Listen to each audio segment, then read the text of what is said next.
Welcome back to Thunder Thursday. The Oklahoma City Thunder started its NBA season last night. We're starting our Thunder Thursday hangouts here on News OK Live. I'm Mike Sherman, sports editor of the Oklahoman, joined by our Thunder coverage team, three of them, right here in our Oklahoma newsroom, smack dab in the heart of Oklahoma City.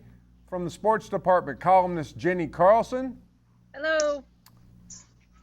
From an auxiliary part of the sports department, columnist Barry Trammell. And right next to him in another cubicle, or whatever we call those things back there, the panic room, I believe. No, it's not the panic room. Thunder beat writer Eric Horn. And then traveling as part of his coverage of the Oklahoma City Thunder, Thunder beat writer Anthony Slater. Anthony, start with you. Where are you right now? I'm in a very touristy Orlando airport. I mean, I don't know how well you can see if that's the security stuff over there. I arrived about, a half hour ago. This is a weird airport. Just there's so much Disney type stuff popping around over here. Anthony, I don't know what kind of commotion's going on there, but let's start with you and let's talk about last night's game. An impressive win for the Oklahoma City Thunder over the San Antonio Spurs. And today you wrote about the play of Dion Waiters down the stretch. Anthony, has the Thunder stumbled upon another go-to guy with the game on the line? I don't know about go-to guy. I think the timing and matchup has to be right. It was last night just because you had Kawhi Leonard kind of, I don't want to say shutting down Kevin Durant, but that just wasn't the matchup you really wanted to go with down the stretch. Danny Green had shifted over to Russell Westbrook, and you had Tony Parker, an undersized, not good defender on Dion Waiters, who's not only a two guard but a big two guard. And I think you can go to him if other teams like Greg Popovich decide to shift their best perimeter defender onto Russell Westbrook. Yeah, sure, you can go to him at times, and he'll be helpful. But I don't think there's going to be any last second type shots where you say not Durant, not Westbrook, let's go to Waiters. Barry, it wasn't the last second shot, as Anthony points out, but it was a critical stage of the game. Correct me if I'm wrong. The Thunder of old, the Thunder of Scott Brooks, tend to go to Kevin Durant until it hurts in those situations. Was this something different under new coach Billy Donovan? Yeah, I think it was somewhat different. We've seen guys, Ibaka and, depending on who's on the court, Reggie Jackson, a lot of different guys, have taken shots at crunch time if we're talking 2 minutes, 3 minutes, 4 minutes left in the game. But to go back-to-back to a particular matchup I thought was significant, especially considering Waiters hadn't had a huge game to that point. He only finished with 8 points, so he had 4 points when they're down 103-101. He had 4 points to his name. So I thought that was a positive sign. If you still look at the possessions for the Thunder, last 5-6 minutes, every possession ends with a shot or a foul by or on Westbrook and Durant, except those 2 possessions. So it's still a heavy Durant-Westbrook offense. But it's a great sign that somebody else, Dion Waiters, stepped up in crunch time and produced. Durant's exact quote was, "It makes us less predictable." I thought that was probably the right way to put it. Eric Horn, you wrote about the quest for a better shot, the redefinition of a good shot for the Thunder for our Thunder preview section. And you also wrote, though, that the step back two, in fact, any mid-range jumper is the definition of an inefficient shot in today's NBA. And yet, wasn't that pretty much what Waiters took twice and made? Yeah, and I think that it can be a better than average shot for him depending on where it is on the court. I mean, looking at some of the shots that he took last year, one of his better areas was actually on the opposite side of the court, in between the three-point line and the left foul line. Now, he did that to Tony Parker, backing him down last night on the other side, but there's a small little window where Dion Waiters actually is, I guess, a better than average shooter from that range. So yeah, it's an inefficient shot on the court, and I think that Billy Donovan is generally trying to discourage his guys from taking that shot, as are a lot of NBA coaches. But for Waiters in particular, who doesn't particularly have an efficient game anywhere, that's kind of his shot that he can make from that range. Jenny, I was standing near Barry when this happened. Of course, Waiter comes down. He hits a step back. Then he comes down again, next possession, posts up, and hits another shot. Thunder's got the ball, and they're coming down. Billy Donovan jumps up, calls timeout. Barry says the timeout was to keep Waiters from taking a third straight step back. Out of that timeout, the Thunder comes up with a long shot. I can't remember whether it was a three by Kevin Durant or not, but it grazes off the rim. Today you wrote about Kevin Durant. Did we see Kevin Durant? Is he back? Can we say that confidently after last night? Well, I mean, I think we can definitely say he's healthy. I think we've written about this, and even if we didn't, it's pretty obvious he's done talking about his health. He doesn't feel like it's an issue, and I think we can definitely say that he is a healthy basketball player. I mean, we saw him go down really hard there in the third quarter at one point, and he just hopped on up, didn't act like anything was bothering him. Obviously, a year ago, if somebody crashes to the court like that, there's a good chance they go on the injured list. I mean, that was how last year went. But, he gets up. He's fine. Everybody's fine. I mean, is he back to Kevin Durant of MVP form? No. But his game is one that needs to round into form. He needs to get more in the flow. He needs to get that shot feeling good. But I think what we saw was, signs of that it is still there. It's just going to be a matter of time. And it took time last year when he was hurt, tried to come back, and we saw him, slowly round into form and start playing like we remember him when he was healthy before last year. So I think it's going to happen again. It's just going to take a little bit. But as far as the health goes, I mean, if he gets hurt again, it's just going to be a fluke. I mean, it's going to be something unexpected, not because he's not healthy. Anthony, Jenny wrote in her column today that, the NBA schedule did Kevin Durant and his comeback no favors by matching up against Kawhi Leonard in the opener. Leonard, as you pointed out in your 5 observations that you can read right now on News OK, is a sensational, reigning defensive player of the year. And you broke down some of the things he did defensively. But what bowled me over was that's his first 30-point game of his career. That shocked me. And what does that portend? He actually had one in the playoffs last year in that Clippers series, but this was the first 32-point game in the regular season. I think you're starting to see he's kind of more and more getting an increasing role in this Spurs offense, and should. I mean, in the past we've kind of seen him more, I don't want to say a spot-up shooter, but it's just plays weren't necessarily run for him. Last night he was like making moves, hitting fadeaways. I thought Durant actually defended him decently. He looked kind of like, remember when Paul George made that leap a couple of years ago from like good defender that could do some stuff on offense to like star?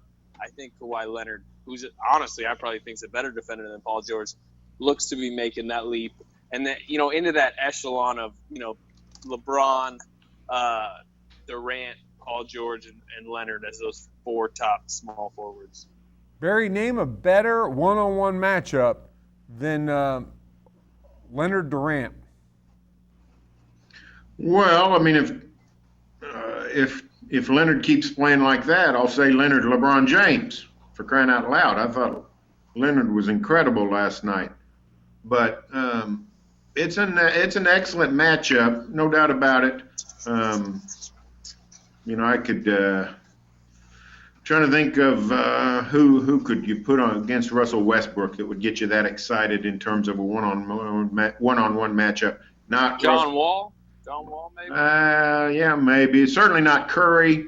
A healthy Derrick Rose would be fun. Yeah, that would be. That doesn't exist. Well, that's true too. So Yeah. I mean, it's a fabulous matchup, and what I think it was AC that said it. It clearly is a sign that the Spurs are transitioning into the Kawhi Leonard era, and the signing of LaMarcus Aldridge was not to add the face of the franchise. It was to help the transition to a new face who's already with you.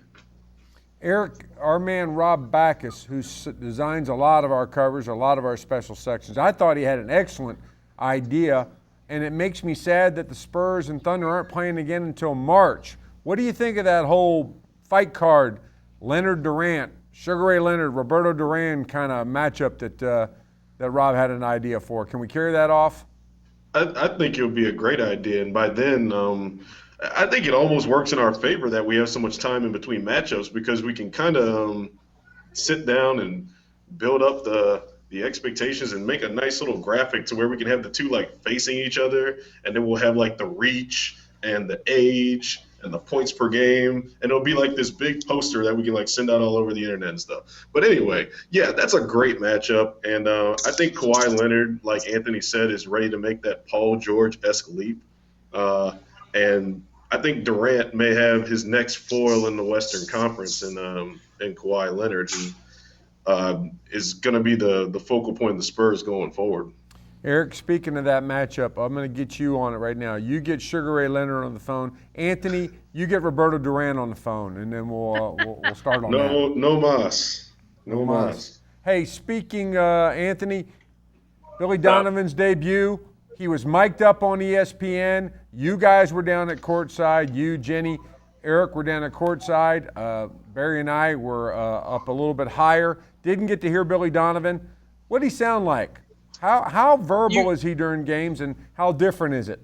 He's actually pretty calm. Durant even said it yesterday. He was kind of complimented. He was calm, which kept us calm in a rowdy environment. We couldn't hear him that well because, it was really loud yesterday.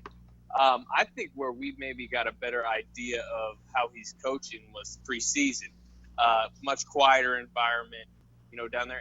And what I noticed in preseason is he does a lot more than Scott Brooks coming out and maybe it's because he's trying to implement a new system, but he's telling guys, hey, two steps to the right, Serge, move the ball.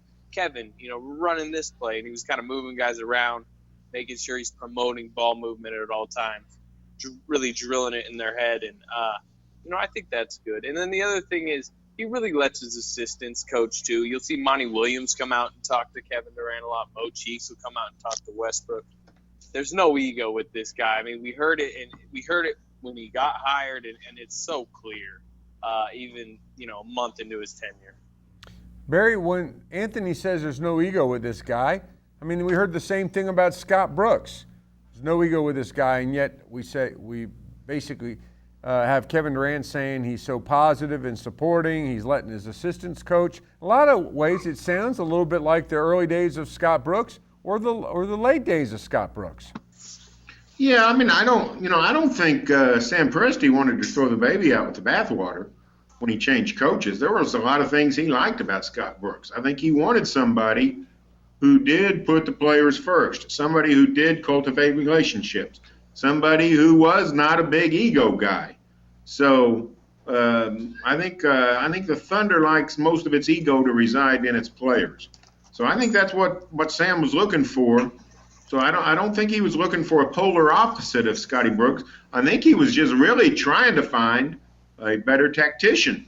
Tactical competence. Tactical competence. He was looking for a sharper more basketball savvy version of Scott Brooks. We'll find out if he's found that or not. But the low ego, the relational aspects, the sort of the decency of Billy Donovan. I think Scotty Brooks embodied all those things, and I think Sam Presti liked that and wanted to emulate that. Barry, we should have had that tactical competence as a area for grading on the report card. We should have, but I didn't know how to. As I was watching that game and I was trying to figure out how to grade Billy Donovan, my response was, I just don't know enough about the guy to know. I didn't know how to grade him. The only thing I saw was the shot selection seemed to be pretty solid. I didn't see a lot of guys taking goofy shots. The rotation I thought was interesting. I kind of like how he, moved guys in and out. He went Canner and Adams at times. He did some offense-defense substitution late with Robertson. I kind of like how he. Well, I did too, but I didn't see where that was much different, and I didn't see a whole lot of questionable things. Most of what he did was pretty standard. The one we talked about, the timeout when Waiters was about to get the ball for the third straight possession. I thought that was interesting. I did find the Biggs rotation was interesting because he went to Adams Canner together before he went with a backup power forward. Then in the second half, he came with Nick Collison, and early. And so I think more than us trying to figure out Billy Donovan, what he's going to do, I think Billy Donovan's trying to figure out what to do. I don't think he's got a set plan. No, I agree. I'm interested to see what happens in Orlando tomorrow night, where it's a game where maybe you can get Campaign. I think Campaign may be active. Maybe Mitch McGary gets minutes that we didn't see against the Spurs. I'm really interested to see how this rotation evolves moving forward and if it's fluid night to night. Jenny, did the Spurs look a little old to you? Well, depended on who had the ball. I mean, if Kawhi Leonard had the ball, they looked pretty youthful and spry. I mean, that guy's unbelievable. I know it's been said already, but we were watching the game again today here in the office, and I mean, he was still making moves that sort of made me go, wow. So in that regard, no. But, yeah, I mean, I think when you start to look at the core, Ginobili, Parker, Duncan, I mean, they've still got good in their legs, still got, I think ability to play in the league. But, clearly there is a slowness. Parker can still get to the hole, still make those nifty one-handed shots at the rim. But, he's getting blown by too. Ginobili looks maybe a little bit slower with that second wave. But, I think they're still a team that is going to give people a hard time. Eric he's been chastising us for sleeping on the Spurs. I'm not sleeping on the Spurs. I think there are too many good teams with good depth of talent and young legs in the West. I just think it'd be hard for the Spurs to make a run all the way through the Western Conference to win another title with so many guys so late in their careers. Maybe that's the wrong question, Eric. I mean, we could have asked it 5 years ago when they got beaten in the first round by Memphis. I think it's 4 or 5 years ago. Are the Spurs looking old? They did then. They've won an NBA title since then. And Ginobili, Parker, and Duncan are old. But even more, they looked human. Duncan and Aldridge, 7 of 20 from the field, 11 rebounds combined, something like that, Eric. It struck me that Steven Adams and Serge Ibaka played some wonderful, wonderful defense against their bigs. Yeah, I mean, I think the Spurs have looked old since they played LeBron in the finals in 2007. We can't kill off the Spurs. We shouldn't do that. Now, with age will come that inconsistency and not being able to all the guys to put it together collectively night after night. Now, Manu had a great game last night. He ended up having 11 and 7 off the bench and being really efficient. That guy's 36, 37 years old, but at the same time, you have Tim Duncan getting pretty much nullified by the bigs combination, and Tony Parker was nullified for the most part. But, the Spurs are going to be old until Tim Duncan retires, and we still can't write him off. But the Thunder are well-equipped to face those guys, and I'm sticking with the Spurs until Tim Duncan goes home. That's all I'm saying. Tony Parker's the guy to be concerned about with this team. I mean, Duncan's going to do what he's going to do. Aldridge helps that front line. They've got good backup bigs. Leonard's great. But Parker, I mean, their backup point guard is Patty Mills, who's, he's okay. He's a good shooter. Parker had a, pretty bad season last year. Wasn't good in Eurobasket. And, I don't think he was very good last night. In the point guard league where the other, where he's going to have to face Westbrook and Chris Paul and Steph Curry, that's where I'm concerned with this team. Is Tony Parker may just get killed in the big matchups. I think wasn't Patty Mills the first sub off the bench? I mean, Parker got a quick seat, and I'm sure part of that is Pop trying to have guys as fresh as he can for late game situations. But that to me looks like Patty Mills is going to get a lot of time, and while I think he's a nice player.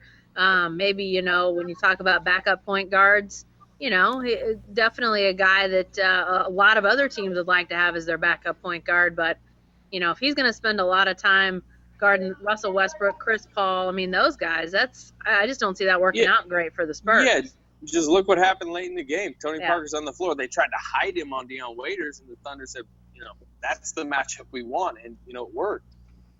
Guys, there's some serious questions about the Spurs. They got a fabulous lineup, and the addition of Aldridge, you always want to add an all-star.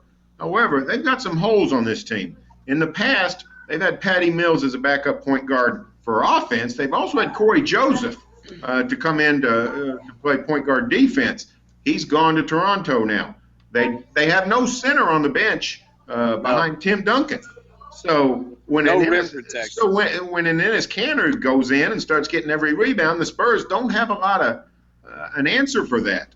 So while this is a wildly entertaining team and a fabulously talented team and a superbly coached team, it's got some holes. They missed Tiago Splitter. Guys, we've only vaguely mentioned Russell Westbrook, who, when I turned in my picks for our Thunder picks grid, I had him as a Thunder MVP. When we turned in our picks for the NBA grid, I had him as my NBA MVP. And I let Darnell Mayberry talk me out of it, Anthony. Did I just cave? Was I silly? Or am I delusional to think that Russell I said Westbrook can be a legitimate MVP candidate? No, you're not delusional. I put him as my dark horse when we did the roundtable. I mean, I think he had 10 assists last night. I wouldn't be surprised if he averages right around 10 this season. He's gonna, he's gonna fill the stat sheet each game. I think a lot of it will be, number one, about his efficiency. He was efficient last night, 12 of 23. If he can maybe shoot about 47, 48%, and if the Thunder can win 65 games, then, I think he's going to have a better statistical year than Kevin Durant, because I think this season is going to be about resting Kevin Durant where they can. So, no, I don't think you're crazy. He's a top 5 player in the league. Go ahead. Jenny, Westbrook last night, a couple times on the ESPN broadcast, they were illustrating the ease of which he got to the rim and the speed of which he got to the rim. One time he's at the top of the key, he's defended, they bring help. It takes him 2 seconds to get to the rim for a left-handed layup and an and one. It looked like, of all the Thunder players, he was the one at midseason form. Well, yeah, I mean, I think that is right. He had 33 let-all scores, had a really efficient night, not a ton of mistakes, and yet he kind of gets lost in the shuffle of the Durant return, the Donovan debut, how good is Kawhi Leonard? I mean, all these different things that we're talking about, and he's just gone out there and had a monster game. I mean, it's kind of remarkable that that's started to happen or continued to happen with Russell Westbrook. And, he's the type of guy that his game is pretty much always, has an on switch as soon as he's on the court because he's so aggressive. And he was last night. I really thought he did play well. I thought there were stretches where he really got guys involved. And I think there was a stretch I think it was maybe late in the third quarter, early in the fourth, I can't remember exactly, where he had assists on 3 consecutive Thunder baskets, really looking for guys, spreading it around. I think it was maybe with that sort of second unit mishmash group that they had together. I really thought he played well, and I think the fact that it was just so consistent and almost allows it to be overlooked when probably it shouldn't be, should really be something that I think Thunder fans should be excited about. Eric, let's finish it up here. I want everybody to contribute on this one. What's something that stands out to you that may have gone unnoticed or lightly mentioned from opening night and the Thunder's big win over the Spurs? Well, this is kind of piggybacking off of what Anthony wrote. I think people will soon realize how appreciated Enes Kanter is and how well he fits with what this team is trying to do. I mean, in that sequence when Dion Waiters had an offensive rebound and he missed, Kanter had a putback where LaMarcus Aldridge was hanging all over him. He scored. Then on the next possession in the third quarter, Kanter comes down and gets an and one off offensive rebound. And then there's this scene where Steven Adams just grabs him and gives him like a bear hug around his head. And it was just like the crowd went crazy. And it was like, this is what you're paying this guy for. Like, you're paying for one of the top 5 offensive rebounders in the world. And I'm not going to say I'm fully on the Kanter bandwagon as this all-around great player, but I think there's going to be this appreciation that comes from having a guy like that to come off the bench that the Thunder have never had before. And I don't think it necessarily went unnoticed, but I think that you might not notice how much the team appreciates Kanter, and it's going to show itself soon. 15-16 for Kanter, a big night.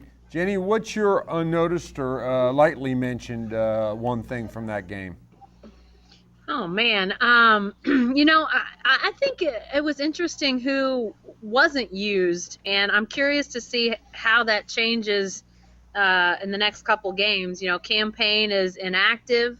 I thought he might be that second point guard from opening night, and then he doesn't actually wear the uniform. So that was a little surprising to me. And then no Mitch McGary. I know he's still coming back from the concussion, but it'll be interesting to see. I don't really know if last night was a spot where you can use him. I thought Collison actually played great defense, really sort of handled Duncan while he was in there, which at the time you could sort of see Duncan getting going and Collison wouldn't allow it. But, how do those young guys who we think are going to start to take minutes away from Augustine and Collison, how does that evolve? Where do we start to see that come together? Because we didn't see them at all last night. No Kyle Singler either, but a whole lot of campaign, Anthony, in the pregame. Longest Yeah, preamble. Longest preamble I've ever seen. I half expected you to run out on the court and pull him back. That's my one thing that went lightly mentioned. I don't even think it made the Journal. It made the Journal. Oh, it did? It did. The length of it didn't make the Journal. I didn't say that the guy went on for an inordinate amount of time, because I don't know what an inordinate amount of time is for something like that, because that was my first Thunder home game. It was to the point where Kevin Durant was like, "Come over here, let's go." He sang 3 verses. It was like a church hymn, and when they sing all the verses and then sing another one of them again. No, it wasn't like that. The amount he talked was fine. He just kept stopping. Yeah. Applause lines. He was waiting for everybody to Yeah. He's a funny guy. It's funny guy. It seemed long. I'm ready for him to play. I'm big on him playing. I'm not big on him speaking. Anthony, what's your one thing? How about this? 21-22 at the free throw line in a close game. This is a team that in the past has led the NBA in free throw percentage. Last year they weren't very good. A lot of that was because who wasn't playing. But they're 21-22 at the line, including 4 big ones down the stretch by Durant and Westbrook to seal it. I thought that was big. A very good thing, Barry. Your buddy Jim Poteet loves that number. Now, what's your one thing, Barry? I would say the interior defense by Steven Adams and Serge Ibaka. Tim Duncan, LaMarcus Aldridge, I don't have it in front of me. They combined for something like 9 of 24 shooting, 22 points, something crazy like that. Ibaka and Adams both did a phenomenal job. I thought the Thunder might miss Kendrick Perkins against the Spurs. Turns out they did, but it was on the offense, not defense. Oh, they missed Perk on. Let me tell you who would have liked to have Kendrick Perkins in the house. Young Kevin Durant could have used Perkins, because about 5 times last night, Perk would have put a screen on Kawhi Leonard that made Leonard think twice about staying glued to Kevin Durant. Yeah, and about 5 times he would have fumbled a turnover out of bounds, too. Perk's scoring now. They could have used him on offense, too. Well, yeah, if you're talking about this rejuvenated New Orleans Pelicans Perkins, then we got something different. But if we're talking about the one that was on the Thunder the last few years. And Ish Smith while we're at it. I think Barry's only talking about freeing Kevin Durant and not having Kawhi Leonard wearing him quite the same way. Good game by Kevin Durant, a great game by Kawhi Leonard, a great win by the Oklahoma City Thunder. That's all for this edition of Thunder Thursdays, but you can stay with the best coverage team anywhere, every day at News OK and every morning in the Oklahoman. Enjoy your Thursday.